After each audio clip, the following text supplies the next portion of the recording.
या कुंदेन्दु तुषार हार धवला या शुभ्रवस्ता व्रता या वीणावरदंड मंडित करा या श्वेत पद्मासना या ब्रह्मा अच्युत शंकर प्रभृतिर्देवैः सदा वंदिता सा मां पातु देवी सरस्वती निःशेष जाड्यापहा। बड़ों को प्रणाम, छोटों को स्नेह और आशीष। मैं हूँ राजेश त्रिपाठी। स्वागत है आपका मेरे चैनल धर्म दर्पण में। धर्म दर्पण जैसा हमने कई बार बताया कि इसके दो विभाग हैं, एक राम कथा को समर्पित है और दूसरा है धर्म दर्पण, जिसमें हम विविध प्रकार के प्रयोगों और ऐसे शुभ फलदायक प्रयोगों और ऐसी उपयोगी चीज़ों को आपको बताते हैं।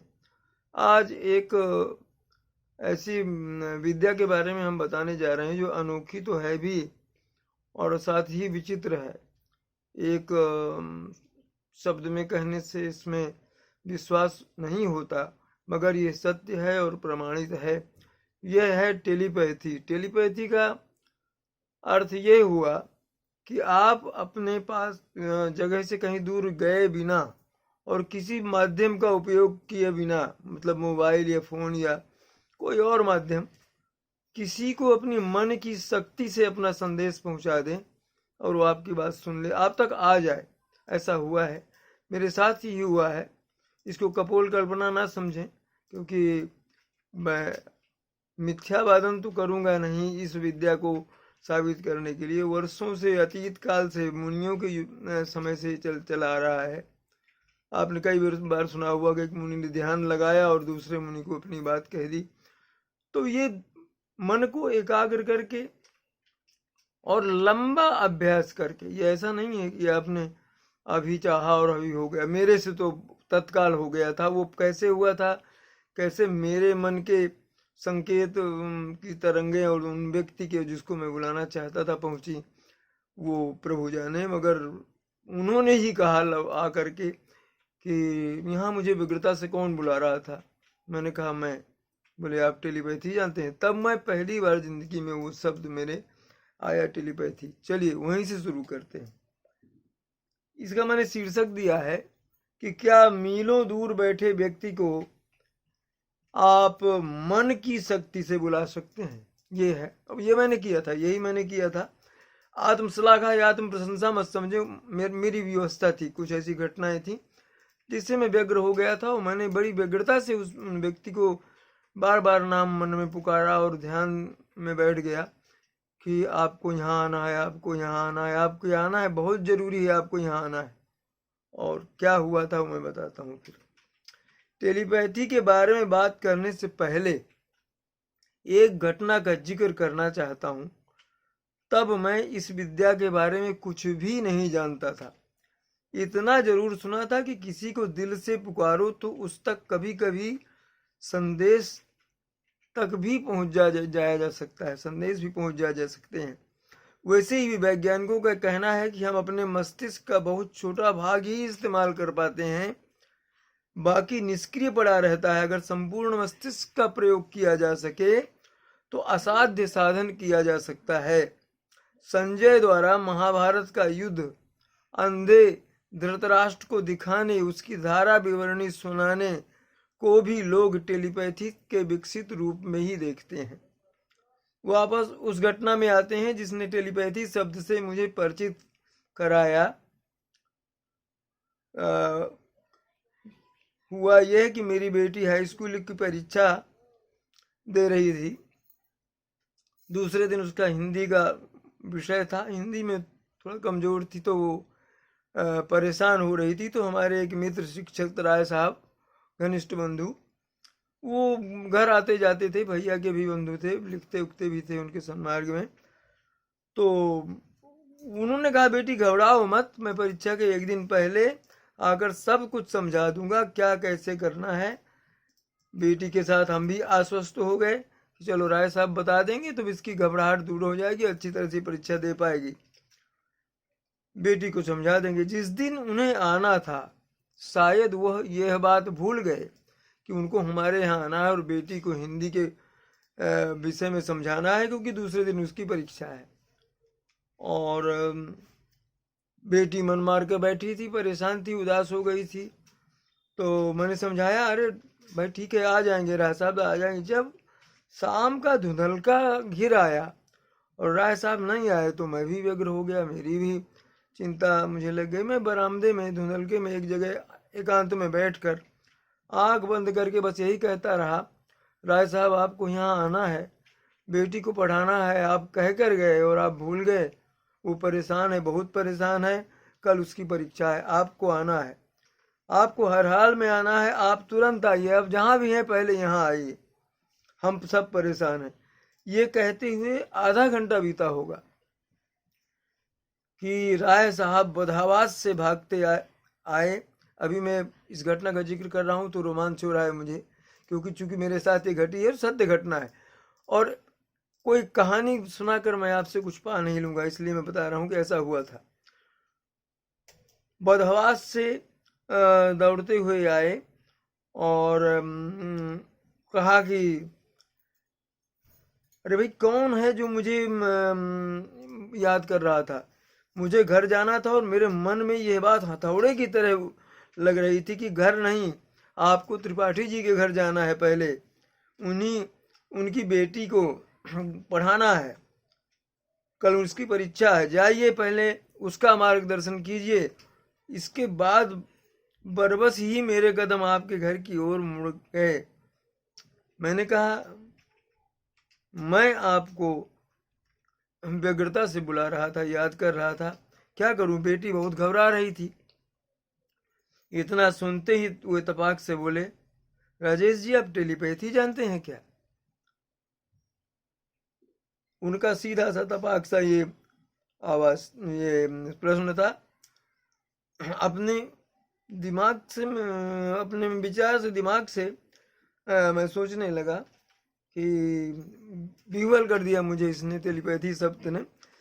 और मैं जो है उनसे बोला कि नहीं ऐसी कोई बात नहीं, मैं तो टेलीपैथी नहीं जानता, मगर ये जरूर है कि मैं चिंता बहुत मुझे हो रही थी, तो इसलिए मैं आपसे व्यग्र होकर के पुकार रहा था। हो सकता है मेरी मस्तिष्क की तरंगें आपकी तरंगों से उस समय मेल खा गई और आपके मन में ये संदेश झंकृत हो गया।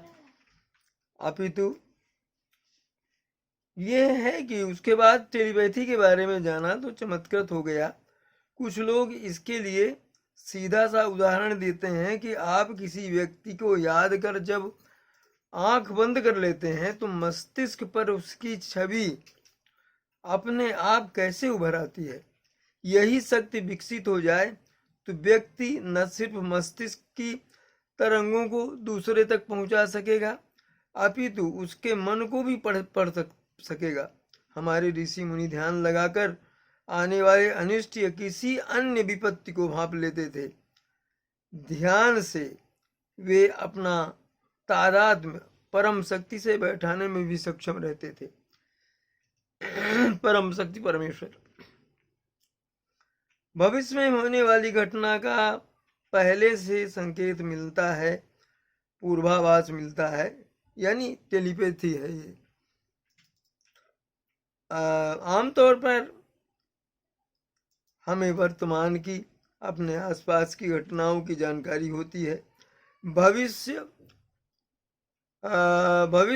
अथवा पूर्व जन्मों की घटनाओं का हमें ज्ञान नहीं होता है, परंतु कभी कभी हमारे जीवन में कोई ऐसी घटना घट जाती है जिसके आधार पर कहा जा सकता है कि इंसान में जरूर कोई विलक्षण शक्ति कार्य कर रही है और जो अतीत भविष्य वर्तमान में झांकने की ताकत रखती है। कुछ लोगों में टेलीपैथी का विशिष्ट ज्ञान काफी विकसित होता है। सामान्यतः हम 5 ज्ञानेंद्रियों के जरिए वस्तु या दृश्यों का विवेचन कर पाते हैं, परंतु कभी कभी या किसी में छठी इंद्रिय, जिसको कहते हैं सिक्स्थ सेंस, जागृत हो जाता है। इस इंद्रिय को विज्ञान ने अतीन्द्रिय ज्ञान या एक्स्ट्रा सेंसरी परसेप्शन का नाम दिया है और इसको शामिल किया है अपने उसमें।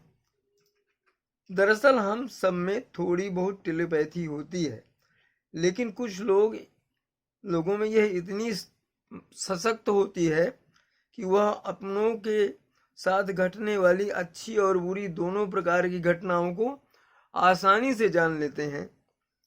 इंसान की इस पूर्वाभास की शक्ति को ही पाश्चात्य वैज्ञानिकों ने 4 वर्गों में बांटा है। कौन से हैं वो? पहली बात ये कि नहीं, पहले ये देखें कि अपने दिमाग को कैसे नियंत्रित करें। यह विषय आपको जरूर चौंकाने वाला है, लगेगा कि अपने ही दिमाग को नियंत्रण में कैसे रखें, ये बात समझ में नहीं आती। हम उसी के बारे में बात करने वाले हैं। खुद का दिमाग कैसे कार्य करता है यह बात तो हम सब नहीं जानते, पर आज हम इसी विषय में के जरिए बात करेंगे कि कैसे अपना दिमाग काम करता है और कैसे उसको आप नियंत्रित कर सकते हैं।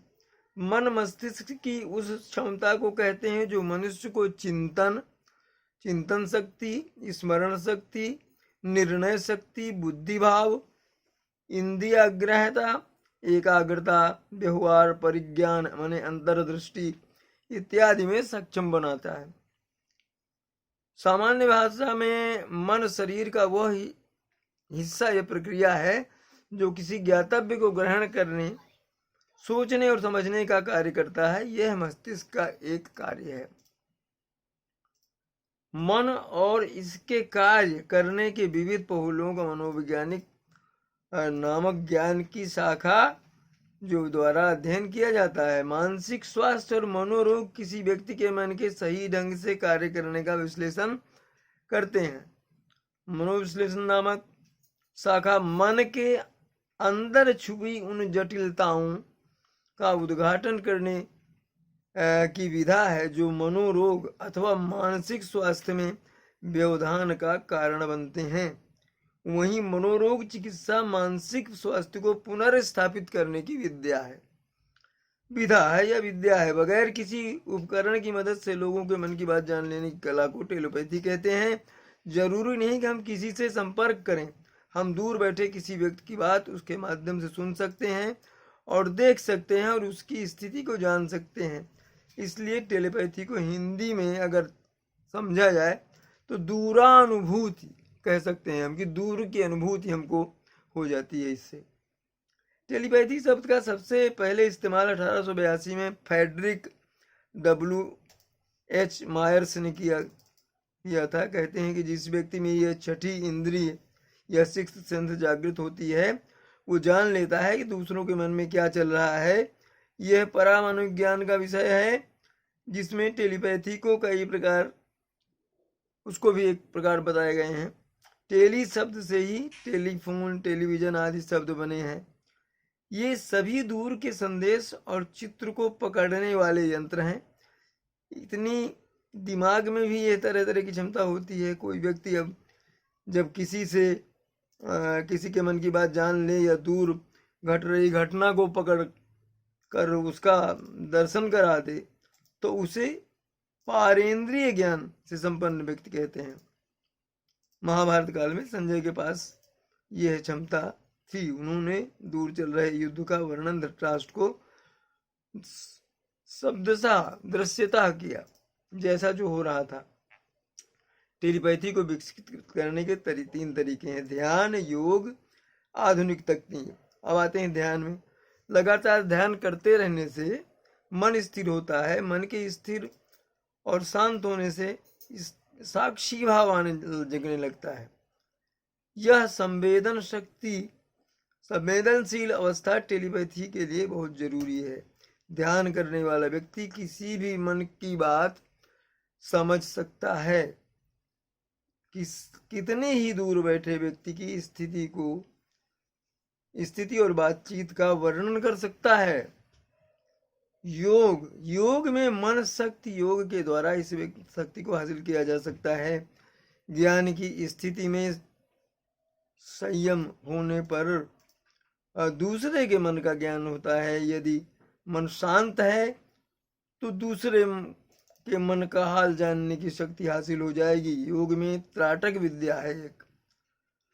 प्राण विद्या के माध्यम से भी आप यह विद्या सीख। त्राटक एक है कि अंगुष्ठ को सामने रखकर उस पर ध्यान लगाना, केंद्रित करना नेत्रों का ये, और या दीपक या कुछ भी जला के प्रकाश पर अपने इसको केंद्रित करना, उसे त्राटक कहते हैं। आधुनिक तरीके के अनुसार ध्यान से देखने और सुनने की क्षमता बढ़ाएंगे तो सामने वाले के मन की आवाज भी आपको सुनाई दे सकती है। एक दिन ऐसा आएगा। इसके लिए नियमित अभ्यास की आवश्यकता है। सम्मोहन के माध्यम से भी अपने चेतन मन को सुलाकर अवचेतन मन को जागृत किया जा सकता है। अवचेतन मन क्या है? आप सो रहे हैं मगर आपका मन जाग रहा है। चेतन मन, इसके जागृत मन, इसको आप कह सकते हैं कि जागृत मन है। चेतन मन में रहकर भी हम दैनिक कामों को निपटाते हैं। वहीं खुली आंखों से हम काम कर सकते हैं। दिमाग के अनुसार दिमाग का वो भाग जिसमें होने वाली क्रियाओं की जानकारी हमें होती है, वो है चेतन मन। अवचेतन मन क्या है? जो मन सपने देख रहा है वह अवचेतन मन है। उसे अर्धचेतन मन भी कहते हैं। गहरी सुसुप्ति माने सोने की अवस्था में भी वह मन जागृत रहता है। विज्ञान के अनुसार जागृत दिमाग के परे दिमाग का एक और हिस्सा अवचेतन मन है। क्या करता है अवचेतन मन? यह मन हमें आगे आने वाले खतरे से बचने से तरीके बताता है, और इसे आप छठी इंद्रिय, सिक्स सेंस भी कह सकते हैं। यह मन लगातार हमारी रक्षा करता है। हमें होने वाली बीमारी की यह मन 6 माह पूर्व भी सूचना दे सकता है, और यदि हम बीमार हैं तो यह हमें स्वस्थ रखने का प्रयास भी करता है। इस मन को ध्यान व योग के माध्यम से जागृत करने और सशक्त रखने से ही टेलीपैथी संभव है। भारत में रुस्तम जे तारापुर वाला नामक व्यक्ति का नाम लिया जाता है। ये एक व्यक्ति के बारे में इन्होंने जो है इसका करीब 35 साल तक से ये टेलीपैथी का अनुभव कर रहे हैं, उस पर परीक्षण कर रहे हैं। एक व्यक्ति ने जब इनको मिलने के लिए समय मांगा, उनके घर जाने के लिए, तो उन्होंने समय दे दिया, और वो जब व्यक्ति पहुंचा उनके दरवाजे पर तो उसे दरवाज़ा खटखटाना नहीं पड़ा। वो दरवाज़ा खोलकर बाहर खड़े थे, जैसे उन्हें उसके द्वार के आने की सूचना किसी शक्ति ने पहले से ही दे दी हो। जो व्यक्ति उनसे तारापुर से मिलने पहुंचा था वो टेलीपैथी का कौशल सीखना चाहता था, लेकिन जैसे पहले से ही यह बात तारापुर जानते थे, उन्होंने उससे कहा, तुम यहाँ क्यों आए हो? मैं दूसरों के मन को नहीं पढ़ता। तारापुर वाला के अनुसार टेलीपैथी का उद्देश्य किसी के मन को पढ़ना नहीं है। यह केवल संदेश देने और प्राप्त करने के लिए एक इंस्टेंट मैसेंजर की तरह काम किया करता है। दो लोगों के बीच टेलीपैथिक कनेक्शन काम करने के लिए उनका एक दूसरे को अच्छी तरह से जानना जरूरी है। पति पत्नी, भाई बहन, करीबी दोस्त या रिश्तेदार। उन्होंने कहा कि वह टेलीपैथी सिखा सकते हैं। एक तरफ तो मैं ये समझने की कोशिश कर रहा था, मतलब वो व्यक्ति बताता है कि क्या वो कतई यह कर सकते हैं, और दूसरी तरफ उन तक पहुंचा व्यक्ति वास्तव में जल्दी से इसे सीखना चाहता है, लेकिन उसे तब तक इंतजार करना पड़ता जब तक कि वे इसके पीछे के दर्शन या अपने व्याख्यान को समाप्त नहीं कर लेते। तारापुर वाला के अनुसार टेलीपैथी इसलिए काम करती है क्योंकि पृथ्वी पर एक बड़ा ब्रह्मांडीय टावर मौजूद है, जैसे वो टेलीफोन वगैरह के मोबाइल टावर होते हैं ना, उस तरह। बिल्कुल सेल फोन के टावर की तरह ही ये व्यक्तियों के बीच मस्तिष्क तरंगों के प्रसारण की सुविधा देता है। उसके अनुसार यह हमारे साथ अक्सर होता है, लेकिन हमें इसका एहसास नहीं होता।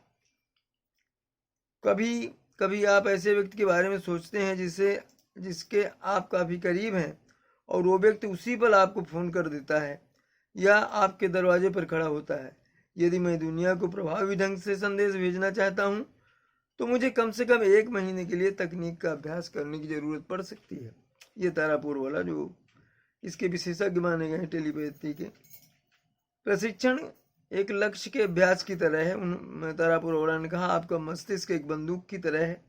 आज जिस व्यक्ति को संदेश भेजना चाहते हैं उसके आपके लक्ष्य को संदेश केवल तभी दिया जा सकता है जब आप अपने मस्तिष्क को ध्यान केंद्रित करने के लिए प्रशिक्षण करते हैं। तारापुरवाला के पास पहुंचे व्यक्ति के अनुसार मन को केंद्रित करने के लिए मुझे अपना मन शांत करना पड़ा।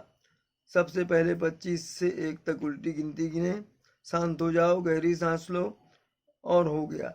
अपने अंदर की जीवन शक्ति पर ध्यान केंद्रित करो। मैंने अपने फेफड़ों को फूलते हुए महसूस किया और अपने दिल की धड़कन को सुना। अब आप बाहर जो संदेश भेजना चाहते हैं उस पर ध्यान लगाएं, अपने दिमाग में उसे दोहराएं। मेरे पास पूरी दुनिया के लिए एक संदेश था और मैं एक बड़े घर को चाहता हूँ। मैंने इसे मानसिक रूप से दोहराया, बार बार दोहराया। अपने सपनों का घर मांगने के लिए 20 सेकंड के बाद मैं धरती माता के पास वापस आ गया। इस बार मैंने सीधे क्रम में 1 से 25 गिनती गिनी। संदेश ने मेरा आउटबॉक्स छोड़ दिया और ब्रह्मांडीय टावर में पहुंच गया। फिर तारापुर वाला ने मुझे 1 महीने अभ्यास करने के लिए कार्य दिया। उन्होंने एक चक्र की तस्वीर दी जिसके बीच में एक बिंदु था, उस पर ध्यान केंद्रित करना था। इसी तरह मन को एकाग्र कर अभ्यास कर सकते हैं। संभव है लंबे अभ्यास के बाद आप मस्तिष्क तरंगों के द्वारा अपने किसी करीबी को उसके पास गए बिना संदेश भेजने में सक्षम हो सकें। यही है टेलीपैथी। तो आज इस विचित्र विद्या और जो खुद मैंने अनुभव किया है उसके बारे में मैंने आपको बताया। सुनने का बहुत बहुत आभार। आगे चलकर हम लोग और भी ऐसी चमत्कारिक विधाओं के बारे में बताएंगे, आपको ऐसे प्रयोगों को बताएंगे कि जो आपके जीवन को सफल करें, आपको सुविधा प्रदान करें। आज के लिए नमस्कार।